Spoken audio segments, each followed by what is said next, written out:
여러분 안녕하십니까? 오늘 쏟아지는 폭설 속에서도 선별검사소 앞에 줄은 이렇게 줄어들 기미가 보이지 않았습니다. 오늘은 처음으로 위중증 환자 수가 1,000명을 넘겼는데요. 단계적 일상 회복에 들어가기 전 예상했던 것보다 2배가 많은 겁니다. 자칫 일반 환자들의 진료에도 차질이 빚어질 수 있다는 우려가 커지고 있습니다. 이준범 기자의 보도입니다. 강추위와 거센 눈발 속에서도 코로나 검사를 받기 위한 줄은 길게 이어졌습니다. 오전 9시쯤엔 질병청의 전자문진표 시스템에 문제가 생겨 30여 분 정도 접속이 되지 않아 검사에 차질이 빚어지기도 했습니다. 사흘째 7,000명대 확진자가 이어진 오늘 위중증 환자 숫자는 1,016명으로 처음 1,000명을 넘겼습니다. 800명대에서 엿새 만에 900명대로 올라가더니 불과 나흘 만에 1,000명대를 기록한 겁니다. 1,000명대 위중증 환자는 코로나 외 다른 질환 환자들의 진료에도 차질을 줄 수 있습니다. 1,000명 이상이 된다라고 하면 그 중환자 병상을 이제 더 확보를 해야 되는 상황이기 때문에 다른 그 일반 진료에도 영향을 미칠 수가 있는 상황입니다. 전국 중환자 전담 병상 가동률은 81%, 수도권은 85.7%로 전날보다 소폭 하락했지만 여전히 한계치에 임박한 상황.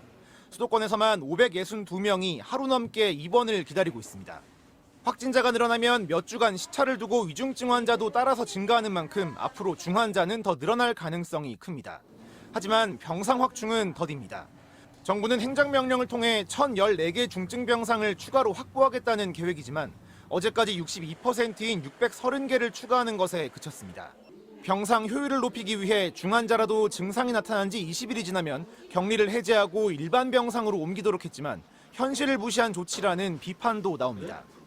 에크모를 중단하고 그리고 이동을 해야 되는데 그게 뭐 짧게 10분, 20분 이상 걸린다고 하더라도 그 사이에 환자가 심폐정지가 생길 수가 있고 다만 3차 접종에는 속도가 붙고 있습니다.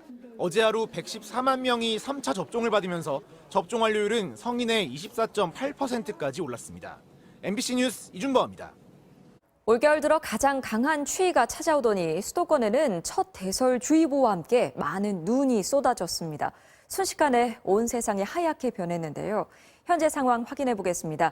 시청 앞에 나가 있는 김가영 기상캐스터를 연결합니다. 김가영 캐스터, 지금은 눈이 그친 것 같네요.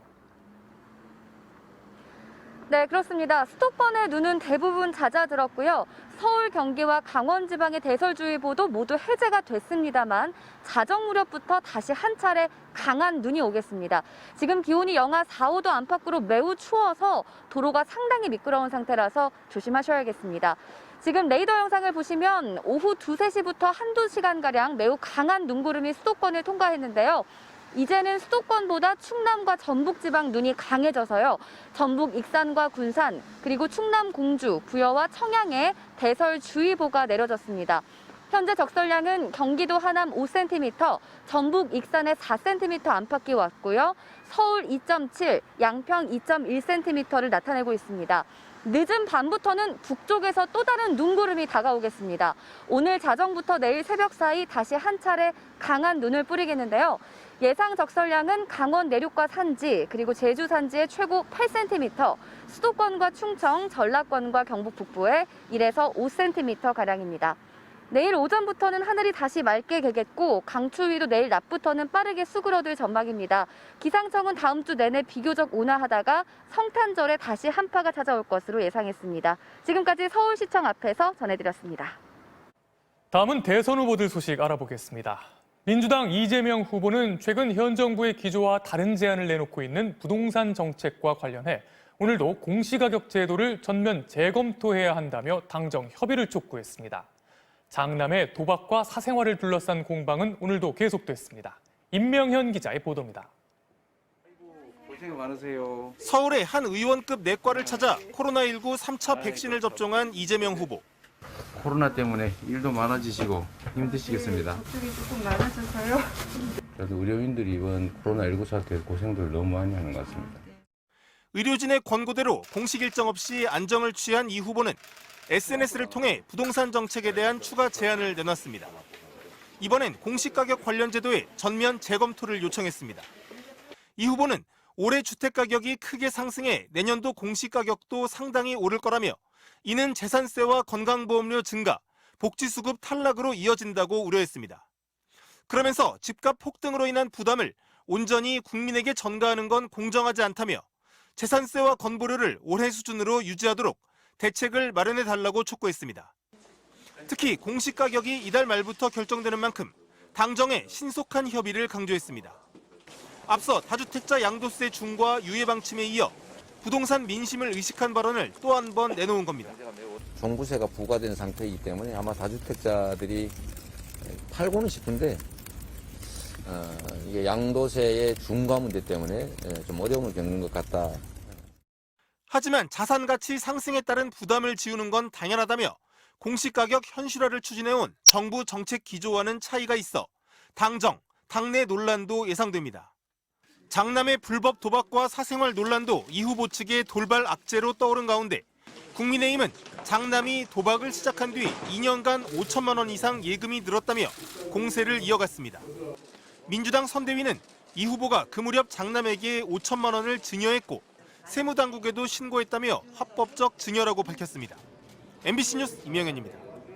국민의힘 윤석열 후보는 청년들이 정부에 대대적으로 참여하는 디지털 정부를 만들겠다고 밝혔습니다. 부인 김건희 씨와 관련한 어제 사과가 허위 경력 의혹을 인정한 거냐는 기자들의 질문엔 답변을 거부했습니다. 이기주 기자의 보도입니다. 국민의힘 선대위에 참여할 청년 보좌역을 뽑는 면접 현장에 윤석열 후보가 참석했습니다. 윤 후보는 집권하면 모든 정부의 사이트가 하나로 통합된 디지털 플랫폼 정부를 만들겠다며 청년들의 참여를 강조했습니다. 여러분들도 앞으로 이런 코딩과 알고리즘에 대한 공부를 많이 하셔야 됩니다. 또 정부 기능 자체를 아주 업그레이드를 시켜야 됩니다. 정부 조직을 하나의 플랫폼으로 운영하려면 디지털 경쟁력을 갖춘 청년의 역할이 커질 수밖에 없고 그런 흐름에서 30대 장관들도 더 많아질 거라는 겁니다. 이 같은 구상을 밝히던 윤 후보는 부인 김건희 씨의 허위 경력 의혹을 사과한 것에 대해 추가 질문이 나오자 다시 입을 닫았습니다. 이 허위 이력 부분을 인정하시고 그 부분을 사과하신 건지는 그 부분에 대해서는 제가 노코멘 하겠습니다. 그거는 앞으로 어떤 나중에 무슨 상황이 생길지도 모르고 어떤 부분을 사과한 것인지 밝히지 않으면서 사실관계를 다퉈볼 수 있다는 여지를 여전히 열어둔 발언으로 보입니다. 윤 후보가 직접 사과를 한 뒤에도 시점과 태도를 둘러싼 논란이 계속되는 가운데 당내에선 최근 지지율 하락세가 겹치면서 위기감이 표출되고 있습니다. 의기소침할 필요는 없다. 다만 정신은 차려야 된다. 그리고 좀 말도 안 되는 허세는 좀 빼야 된다. 윤 후보가 참석한 전략자문위원들과의 오찬에선 이재명 후보의 사과와 대비되는 모습처럼 보여선 안 된다는 쓴소리도 나왔던 것으로 전해졌습니다. 민주당은 하라는 사과를 했으니 더 이상 묻지 말라는 거냐며 윤 후보 측이 전두환 발언 논란 당시 개에게 사과를 주는 사진을 SNS에 올렸던 걸 빗대 개사과 시즌2라고 비판했습니다. MBC 뉴스 이기주입니다.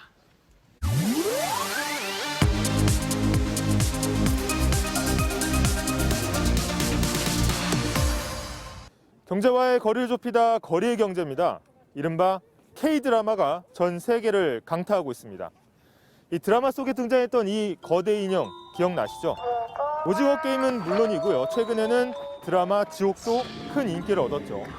이렇게 시쳇말로 소위 대박이 난 배경에는 넷플릭스라는 글로벌 플랫폼의 힘도 크게 작용했음을 부인하기 어렵습니다.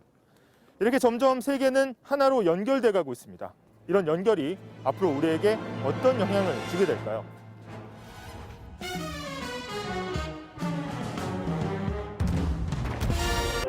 지금 이거는 좀 이벤트성. 보니까 재료가 들어가는 게 한두 가지가 아닌 것 같아요. 네네.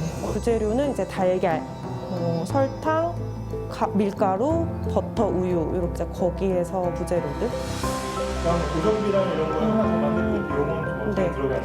케이크 하나가 만약에 10,000원이라고 했을 때 보통 딱 고정비로 들어가는 게 한 20% 정도가 되고요. 하나씩 더 만들 때마다 이제 재료비가 거기서 더 추가적으로 한 30-40% 정도? 이렇게 어떤 서비스나 제품을 한 단위 더 만들 때 추가로 들어가는 비용을 경제학에선 한계 비용이라고 합니다. 임대료 같은 고정 비용은 아무리 많이 만들어도 그대로기 때문에 보통은 대량 생산을 할수록 한계 비용은 점점 내려가게 됩니다. 그래서 때로는 제품에 따라 한개 비용이 0에 가까워지는, 그러니까 하나를 더 만들 때 드는 추가 비용이 거의 들지 않은 경우도 있다는데요. 이게 무엇일까요? 지금 보시는 건 1980년대 서울 노량진의 학원가 모습입니다. 이 수강 신청 경쟁이 워낙 치열하다 보니 이 줄을 서는 일도 많았고요. 심지어 밤을 새는 경우도 있었습니다. 뭐 하는 거야? 뭐 하는 거야, 도대체 이거? 거의 10만 원 쓴 것 같아요. 재수생에 비해서 어떻게 봐요? 마감되었습니다. 마감됐다고요. 바로 앞에서 마감날 줄 몰랐거든요. 수험생들 과열 경쟁에 페인트 칠하기는 원래 행사. 그리고 한 교실에 수백 명이 들어가기도 했습니다. 뒤에 서 있는 사람들은요, 칠판지도 안 보이고요.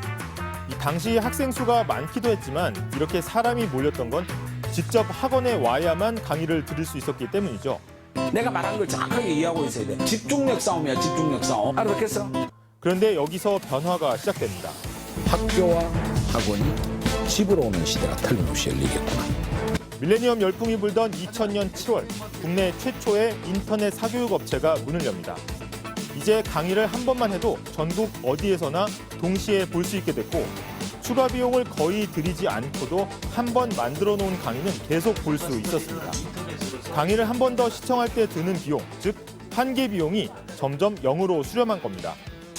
내가 했어?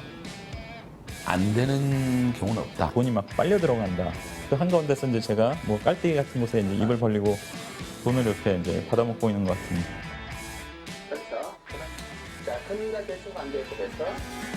자, 상황이 이렇다 보니 전국구 스타 강사들이 생겨나기 시작했는데요. 누구나 같은 강의를 동시에 들을 수 있다 보니 최고만 살아남게 된 겁니다. 이런 현상을 경제학에서는 슈퍼스타의 경제학이라고 부르는데요. 이런 슈퍼스타 효과는 스포츠와 공연 등 많은 분야에서 찾아볼 수 있습니다. 최근 오징어 게임의 열풍도 이런 슈퍼스타 효과를 톡톡히 누렸다고 볼 수 있는데요. 하지만 문제는 이런 슈퍼스타 효과의 밝은 면 뒤에는 그늘이 존재한다는 겁니다. 그게 무엇일까요? 저는 지금 수도권의 한 학원에 나와 있는데요. 현재 상황은 어떤지 한번 확인해 보겠습니다. 코로나란 사태가 오니까 이게 가속화가 되니까 너무 힘든 거죠. 이제 매출이 거의 50%에서 70%까지 떨어지는 상황이라서 고정 비용까지 이제 쉬게 되면은 수익은 이미 손익분기점을 못 넘고 마이너스를 거의 뭐 주변에 학원 하시는 분들 사정은 대부분 다들 힘들어하고 그중에 이제 폐업한 사람들도 있고 오히려 이제 희망을 가지고 계속 붙잡고 있는 사람들이 폐업한 사람들을 부러워하고 있고. 온라인 클래스가 가중화시킨 건 확실히 있죠. 온라인 같은 경우는 컨텐츠 하나만 만들어도 100명이든 1000명이든 볼 수가 있기 때문에 가격 단위를 시켜도 사실 큰 무리가 안 되거든요. 근데 큰 소규모 학원들의 입장에서는 이런 어떤 온라인으로 변하는 것 자체가 사실은 조금 잔인한 어떤 위기가 될 수가 있죠, 저희들한테는. 최근 코로나 사태로 확산된 비대면 문화는 슈퍼스타 효과를 가속화하고 점점 더 최고가 아니면 살아남을 수 없는 환경으로 변해가고 있는 겁니다. 이젠 의료나 외식업 같이 복제가 어려운 서비스를 제외하면 양극화에 내몰리기 쉽습니다. 그마저도 로봇과 AI가 서서히 대체하게 된다면 이런 슈퍼스타 효과가 밀어낼 수 있는 일자리는 점점 더 늘어날 수밖에 없습니다. 옛날 같으면 2등, 3등들도 돈을 벌고 고용이 됐던데 이제 그게 안 된다는 거죠. 어느 정도의 보상을 해줘가지고 다시 기회가 있고 시장에서 경쟁이 지속이 될 테고 성장 동력도 가져올 것 같습니다. 정부에서는 새로운 기회, 그런 정보를 공평하게 나눠주는데 치중을 해야 되고 오징어 게임 같은 우리 드라마가 전 세계인들의 사랑을 받는 건 참 자랑스러운 일입니다. 하지만 이런 열풍의 이면에는 코로나가 불러온 비대면 플랫폼들의 초고속 성장이 자리 잡고 있습니다. 글로벌 플랫폼들이 만드는 초연결 사회와 잇따른 슈퍼스타들의 출연은 오히려 우리에게 부의 집중이나 대량 실업과 같은 더 큰 사회적 비용을 요구하고 있는지 모릅니다. 거리의 경제였습니다.